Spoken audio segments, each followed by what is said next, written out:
حضرت سیدنا یوسف بن حسن رحمۃ اللہ تعالی علیہ فرماتے ہیں، ایک مرتبہ میں حضرت سیدنا ذوالنون مصری علیہ رحمۃ اللہ القوی کے ساتھ ایک تالاب کے کنارے موجود تھا۔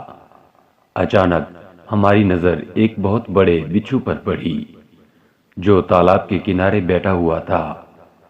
اتنی دیر میں ایک بڑا سا مینڈک تالاب سے نکلا اور وہ اس بچھو کے قریب کنارے پر آ گیا۔ بچھو اس مینڈک پر سوار ہوا اور مینڈک اسے لے کر تیرتا ہوا تالاب کے دوسرے کنارے کی طرف بڑھنے لگا۔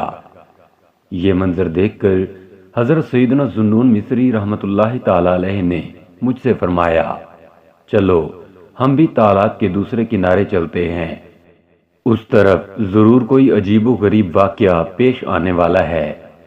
چنانچہ ہم بھی تالاب کے دوسرے کنارے پہنچے۔ کنارے پر پہنچ کر مینڈک نے بچھو کو اتار دیا۔ بچھو تیزی سے ایک سمت چلنے لگا، ہم بھی اس کے پیچھے پیچھے چلنے لگے۔ کچھ دور جا کر ہم نے ایک عجیب و غریب خوفناک منظر دیکھا۔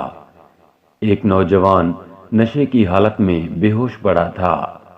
اچانک ایک اژدہا ایک جانب سے اس نوجوان کی جانب بڑھا اور اس کے سینے پر چڑھ گیا۔ جیسے ہی اس نے نوجوان کو ڈسنا چاہا، بچھو نے اس پر حملہ کیا اور اس کو ایسا زہریلا ڈنک مارا کہ وہ اژدہا تڑپنے لگا اور نوجوان کے جسم سے دور ہٹ گیا، پھر تڑپ تڑپ کر مر گیا۔ جب سانپ مر گیا تو بچھو واپس تالاب کی طرف گیا۔ وہاں مینڈک پہلے ہی موجود تھا۔ اس پر سوار ہو کر بچھو دوبارہ دوسرے کنارے کی طرف چلا گیا۔ پھر ہم اس نوجوان کے پاس آئے، وہ ابھی تک نشے کی حالت میں بے ہوش پڑا تھا۔ حضرت سیدنا ذوالنون مصری علیہ رحمۃ اللہ القوی نے اس شخص کو ہلایا تو اس نے آنکھیں کھول دیں۔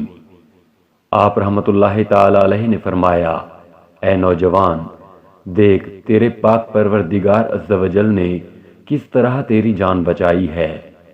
یہ جو مردہ سانپ تم دیکھ رہے ہو، یہ تجھے ہلاک کرنے آیا تھا، لیکن اللہ عز و جل نے تیری حفاظت اس طرح کی کہ تالاب کے دوسرے کنارے سے ایک بچھو نے آ کر اس اژدہے کو مار ڈالا اور اس طرح تو اژدہے کے حملے سے محفوظ رہا۔ پھر آپ رحمۃ اللہ تعالی علیہ نے اس نوجوان کو سارا واقعہ بتایا اور یہ اشعار پڑھنے لگے۔ ترجمہ: اے غافل، اٹھ، رب جلیل اپنے بندے کی ہر اس برائی سے حفاظت کرتا ہے جو اندھیروں میں گھومتی ہے۔ پھر تیری آنکھیں اس مالک حقیقی سے غافل ہو کر کیوں سو گئیں جس کی طرف سے تجھے نعمتوں کے فائدے پہنچتے ہیں۔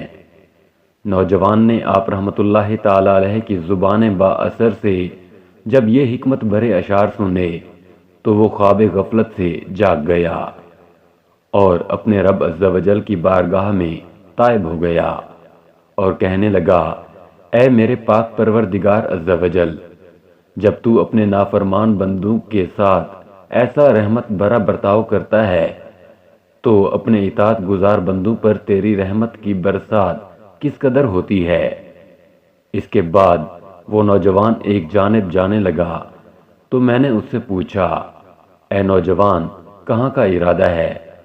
اس نے کہا، اب میں جنگلوں میں اپنے رب عز و جل کی عبادت کروں گا، اور خدا عز و جل کی قسم، میں آئندہ کبھی بھی دنیا کی رنگینیوں کی طرف التفات نہ کروں گا اور شہر کی طرف کبھی بھی قدم نہ بڑھاؤں گا۔ اتنا کہنے کے بعد وہ نوجوان جنگل کی طرف روانہ ہو گیا۔ اللہ عز و جل کی ان پر رحمت ہو اور ان کے صدقے ہماری مغفرت ہو، آمین، بجاہ نبی الامین صلی اللہ تعالی علیہ وآلہ وسلم۔